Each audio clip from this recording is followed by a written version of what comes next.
Today, you're going to pick one sheet of paper to be your background. Think about what kind of sky you want to have. If you want it to be something like a sunset, you're probably going to think about what kinds of colors you're going to see at a sunset, such as purple or pink or orange or red. If it's during the day, you probably want to pick a color that's blue. After you've sat down with your paper, you're going to put your name on the back. And you are my second grade class in whatever letter you are. Flip it over. And the first thing you're going to do is everybody's going to start with white, no matter what. And at your tables, I have these little clothespins with sponges in them. Gently dip your sponge in, and you need to print that sponge all over the background. I'm only going to do it about the top 3/4 of the paper. I don't need to do the very bottom because that's going to get covered up by water later on. So I'm doing about 3/4 of it, printing it over and over and over.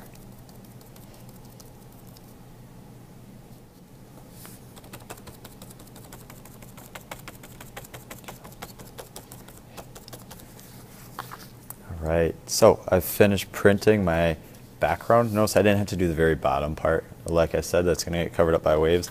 I printed white all over it. Then you're going to pick up your paper and you're going to go to another table.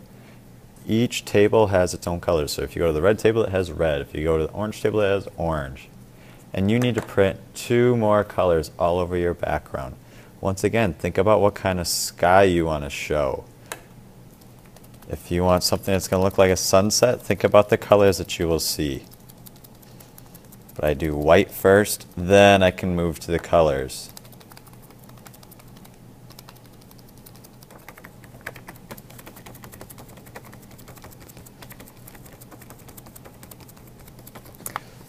Alright, so I'm finished with my red. Now I can do my last color. I'm going to do orange on it.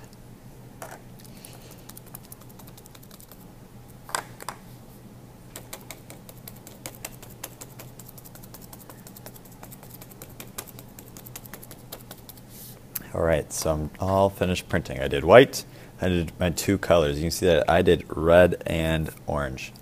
I'm going to set this off to the side because I'm not actually done yet today. Next, you're going to get back either your shaded paper or your tinted paper, depending on which color you did. You're going to take your strip of paper and you're going to cut it in half, right down that line. And your partner will do the same.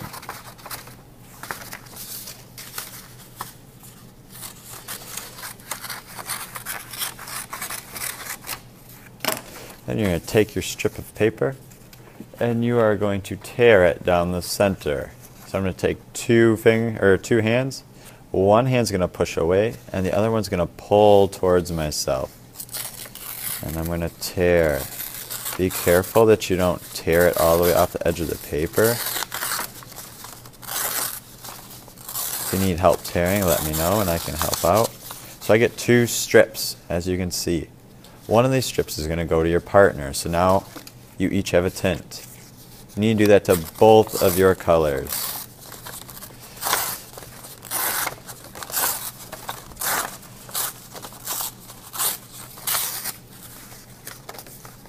Once again, give the extra one to your partner.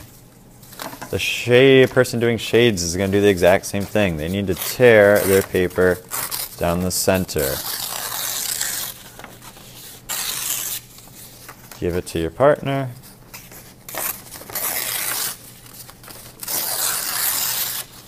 And give it to your partner.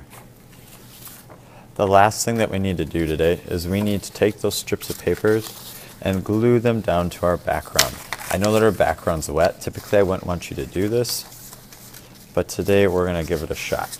So you're going to start with the dark color because you want it to go darkest to lightest. Remember, it's opposite of our haunted house project. So it's going to go dark, a little bit lighter, a little bit lighter, to light, like this.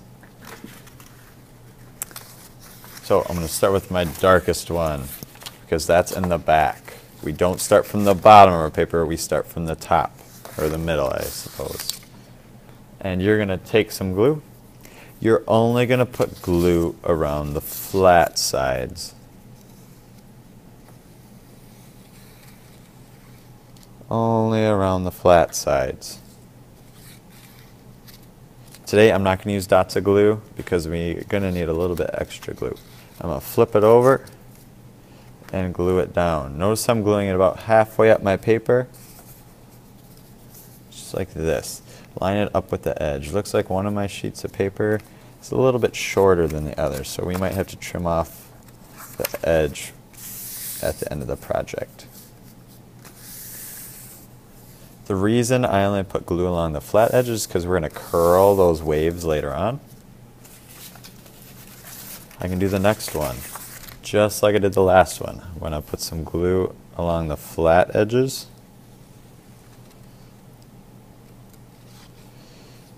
Not along the torn edge. And I'm going to overlap them now. Lining it up all the way to the edge of my paper and gluing it down.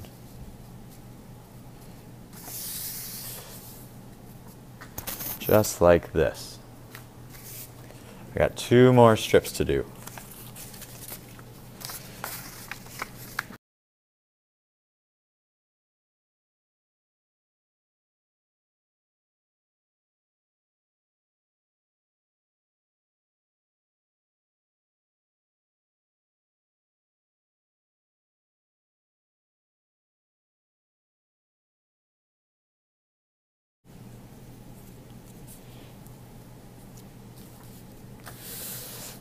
Alright, when you get this far, you're done for the day.